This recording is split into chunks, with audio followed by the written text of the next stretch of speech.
Assalamualaikum warahmatullahi wabarakatuh. Halo, ketemu lagi dengan saya Ibu Wari di kelas online fisika. Pada pembahasan kali ini kita akan belajar tentang gerak vertikal yang merupakan materi fisika kelas 10. Materi ini merupakan kelanjutan dari materi gerak lurus berubah beraturan yang sudah kita pelajari di video sebelumnya. Nah, mau tahu seperti apa? Simak terus videonya sampai habis ya. Nah, yang pertama kita akan membahas gerak vertikal ke atas atau yang biasa kita kenal dengan GVA. Mari kita perhatikan gambar berikut. Misalkan kita punya sebuah benda, kedudukan awalnya di sini, di bawah. Kemudian kita lemparkan secara tegak lurus ke atas dengan kecepatan awal V0. Nah, benda ini nanti kan akan menempuh ketinggian tertentu. Misalkan di sini. Di sini ada ketinggian maksimal atau kita berikan simbol dengan H. Nah, kemudian setelah dia mencapai tinggi maksimal, dia akan kembali berbalik arah ke bawah. Nah, di ketinggian maksimal ini, V-nya kecepatannya bernilai 0 karena benda berhenti sejenak di ketinggian ini. Nah, apa sih yang disebut dengan gerak vertikal ke atas? Yaitu gerak suatu benda yang dilempar tegak lurus ke atas dengan kecepatan awal tertentu V0, di mana V0-nya tidak sama dengan 0. Kecepatan awal ini akan mempengaruhi tinggi maksimum yang dapat ditempuh oleh benda. Jadi, semakin besar kecepatan awalnya, maka ketinggian bendanya juga akan semakin tinggi. Nah, gerak vertikal ini memiliki percepatan yang konstan atau tetap, yang nilainya sama dengan percepatan gravitasi bumi, atau biasa kita kenal dengan G. Gerak vertikal ke atas merupakan gerak yang diperlambat, karena semakin ke atas kecepatannya itu akan semakin berkurang.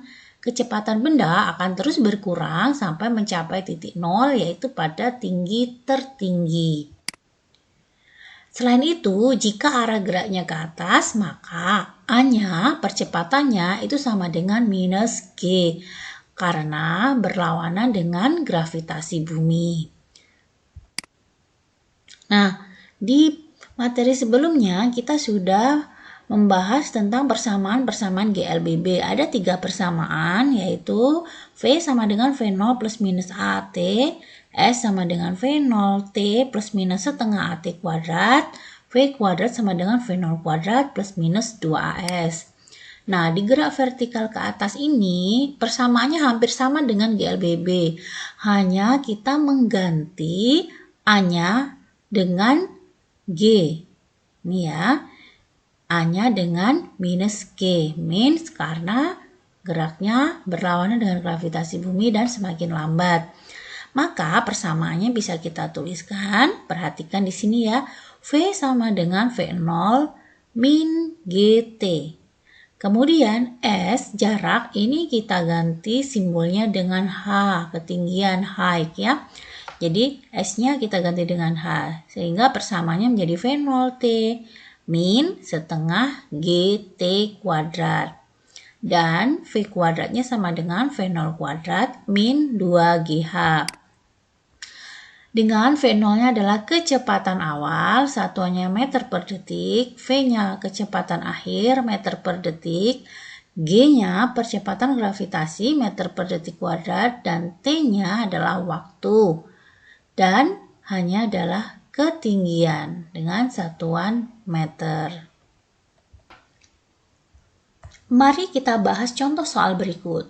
Sebuah bola dilemparkan vertikal ke atas dengan kecepatan awal 20 meter per sekon. Jika percepatan gravitasi 10 meter per sekon kuadrat, hitunglah waktu yang dibutuhkan bola sampai di titik tertinggi dan tinggi maksimum yang dicapai oleh bola. Nah, kira-kira seperti ini ilustrasinya.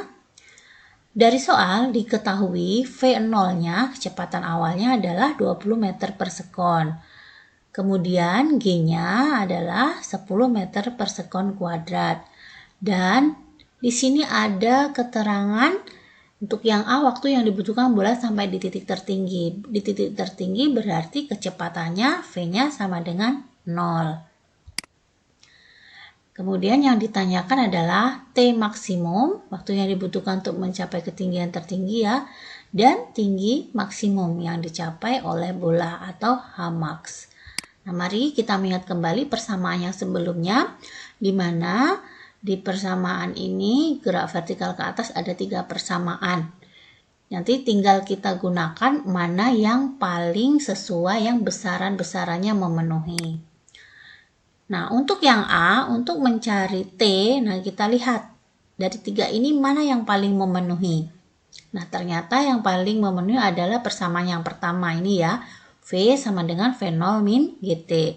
Tinggal kita masukkan, V sama dengan V0 min GT, V-nya di titik tertinggi, kecepatan akhirnya kan 0, berarti 0 sama dengan V0-nya tadi 20 min, G-nya adalah 10 T.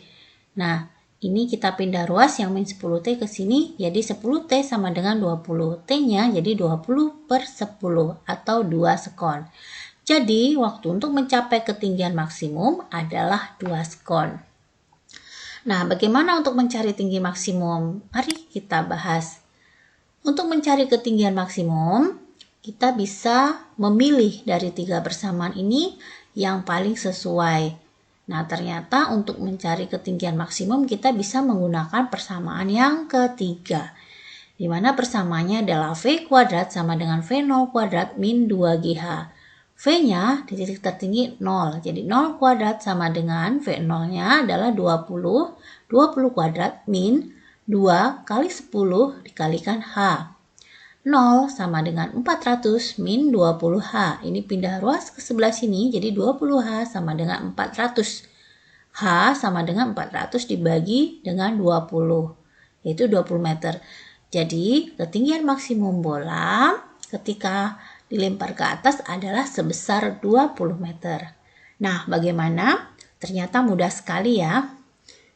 Oke, kita lanjut di pembahasan berikutnya. Gerak vertikal yang kedua yaitu gerak vertikal ke bawah, yaitu suatu gerak benda yang dilempar tegak lurus ke bawah menuju ke pusat bumi dengan kecepatan awal tertentu, di mana kecepatan awalnya V0-nya tidak sama dengan 0. Arah geraknya ke bawah, maka A percepatannya adalah sama dengan G karena searah dengan gravitasi bumi dan benda mengalami percepatan.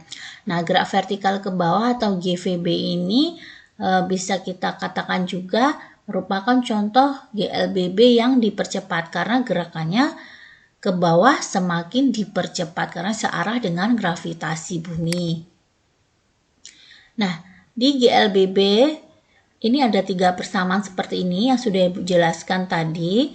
Maka untuk di GVB ini mudah sekali, tinggal kita mengganti A dengan G, S dengan H, dan di sini tandanya positif karena itu tadi geraknya semakin cepat. Adapun keterangannya, V0-nya adalah kecepatan awal, V-nya kecepatan akhir, G-nya percepatan gravitasi, T-nya waktu, dan H-nya ketinggian. Mari kita bahas contoh soal berikut. Sebuah batu dilemparkan ke bawah secara vertikal dari sebuah gedung dengan ketinggian 120 meter. Apabila kecepatan awal batu sebesar 20 meter per sekon, tentukan A. Kecepatan batu pada saat ketinggian 60 meter di atas tanah. B. Kecepatan batu saat menyentuh tanah. C. Waktu yang diperlukan batu untuk mencapai tanah, di mana percepatan gravitasinya G-nya sama dengan 10 meter per sekon kuadrat. Mari kita perhatikan ilustrasi berikut. Misalkan ini ketinggian awalnya ya, jadi batu dilempar dari titik ini di mana H0-nya, ketinggian awalnya adalah 120 meter. Dilemparkan ke bawah dengan kecepatan V0.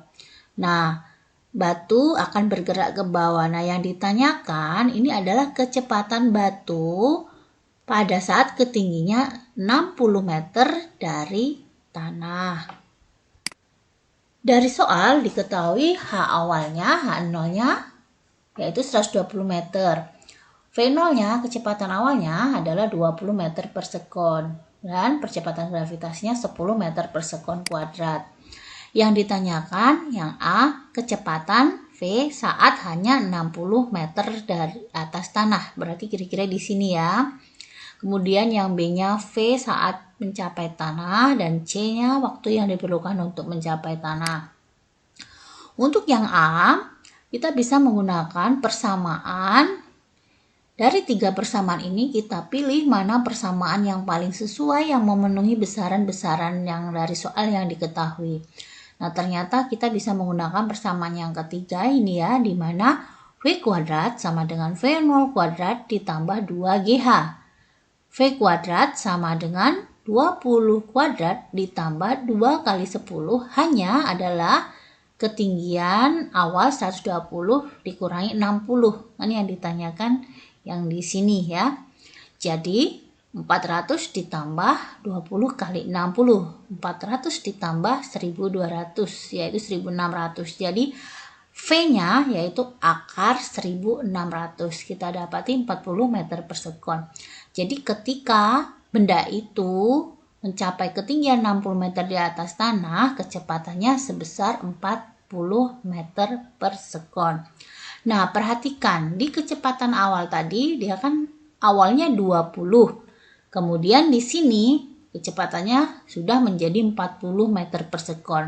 Nah, jadi benda yang dilemparkan ke bawah maka kecepatannya akan semakin besar. Ini bisa kita katakan karena tadi bahwa gerak vertikal ke bawah itu gerakan seperti GLBB dipercepat. Jadi ke bawah kecepatannya semakin besar.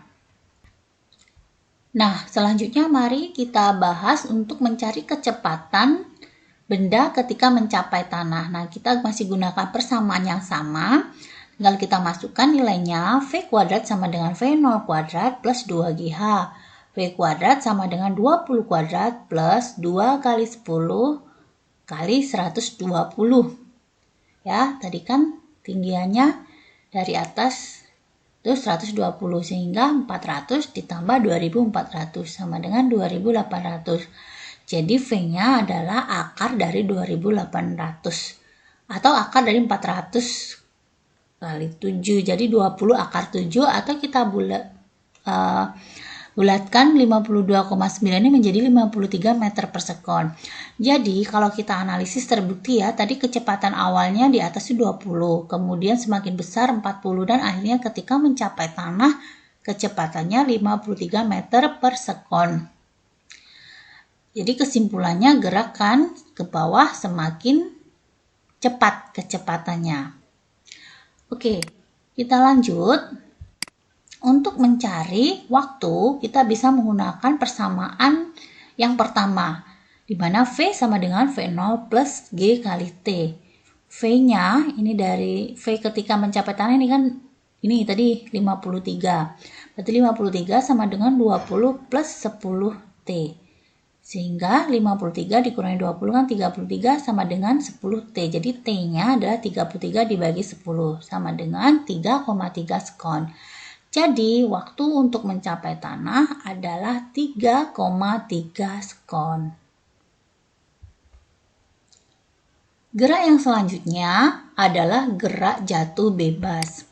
Nah, contoh dalam kehidupan sehari-hari misalkan buah kelapa yang semula diam di tangkainya ini jatuh ke bawah. Ini semula diam buahnya. Jadi di sini kecepatan awalnya sama dengan 0. Nah, apa sih gerak jatuh bebas itu? Yaitu gerak jatuh benda yang tidak memiliki kecepatan awal ya, dimana di sini V0-nya tadi 0 dan percepatan gravitasinya dan percepatannya sebesar percepatan gravitasi G. Jadi gerak jatuh bebas atau GJB itu hampir sama dengan gerak vertikal ke bawah. Hanya yang membedakan kalau gerak jatuh bebas kecepatan awalnya sama dengan 0. Nah, ini yang tadi gerak vertikal ke bawah persamaannya seperti ini ya. Nah, untuk gerak jatuh bebas, karena kecepatan awalnya sama dengan 0, ini V0-nya kan 0, maka menjadi V sama dengan 0 ditambah GT. Jadi kita tuliskan V-nya sama dengan GT. Hanya berarti H tinggal setengah GT. Karena apa? Di sini V0-nya kan tadi 0. 0 kali T kan hasilnya 0. Dan yang ketiga V kuadratnya sama dengan 2GH. Nah, bagaimana? Mudah bukan ya? Jadi intinya gerak jatuh bebas itu hampir sama dengan gerak vertikal ke bawah, tetapi V0-nya sama dengan 0. Jadi yang ada V0-nya ini kita masukkan 0. Jadi tinggal persamaannya seperti ini. Oke, kita lanjut ke contoh soal. Buah mangga bermasa 300 gram jatuh dari pohon dengan ketinggian 5 meter. Jika percepatan gravitasi bumi G-nya 10 meter per sekon kuadrat, tentukan waktu yang diperlukan buah mangga sampai tanah. Yang B, kecepatan buah mangga saat menyentuh tanah. Mari kita perhatikan ilustrasi berikut. Nah, ini buah mangganya kira-kira seperti ini ya. Semula buah mangganya kan diam, berarti ini kecepatan awalnya 0. Dengan ketinggiannya dari tanah seperti ini. Dari soal diketahui masanya 300 gram, kita ubah dulu menjadi kilogram, yaitu 0,3 kilogram. Ketinggiannya hanya yaitu 5 meter. V0-nya itu 0. Karena gerak jatuh bebas dan percepatan gravitasinya tadi 10 meter per sekon kuadrat. Nah, yang ditanyakan waktu, yang A waktu, yang B kecepatan. Nah, ingat untuk gerak jatuh bebas persamaannya seperti ini ya. V sama dengan G kali T, H sama dengan setengah GT kuadrat, V kuadratnya sama dengan 2GH. Mari kita lihat penyelesaian untuk yang A. Untuk mencari waktu, kita bisa menggunakan, kita pilih mana yang paling sesuai. Nah, dari data karena diketahui H dan mencari waktu T, maka kita bisa menggunakan persamaan yang kedua, yaitu H sama dengan setengah GT kuadrat. Kita masukkan nilainya, 5 sama dengan setengah kali 10T kuadrat. 5 sama dengan 5T kuadrat. Jadi T kuadratnya adalah 5 per 5 atau 1. Jadi T-nya sama dengan akar 1, yaitu 1 sekon. Jadi waktu yang dibutuhkan buah mangga ini untuk jatuh ke bawah sampai di tanah sebesar 1 sekon. Nah, untuk mencari kecepatan buah mangga ketika menyentuh tanah, kita gunakan persamaan. Karena T-nya sudah diketahui, kita bisa menggunakan persamaan ke-1. Bisa juga menggunakan persamaan ketiga, hasilnya akan sama saja. Misalkan kita memilih menggunakan persamaan yang ke-1 ya. Jadi V sama dengan G kali T, sama dengan 10 dikalikan 1. T-nya tadi dari jawaban yang A ya. Sehingga V-nya sama dengan 10 meter per sekon. Jadi kecepatan saat menyentuh tanah adalah 10 meter per sekon. Nah, bagaimana? Mudah bukan? Oke, selanjutnya mari kita berlatih untuk menyelesaikan soal-soal berikut. Nah, untuk jawabannya bisa kalian tulis di kolom komentar ya. Apabila ada pertanyaan, silahkan tulis di kolom komentar. Nah, demikian tadi pembahasan materi simple konsep gerak vertikal. Apabila dirasakan bermanfaat, silahkan share ke teman-teman kalian ya, supaya menjadi lebih bermanfaat kembali. Selamat belajar, tetap semangat. Ibu akhiri, Assalamualaikum warahmatullahi wabarakatuh.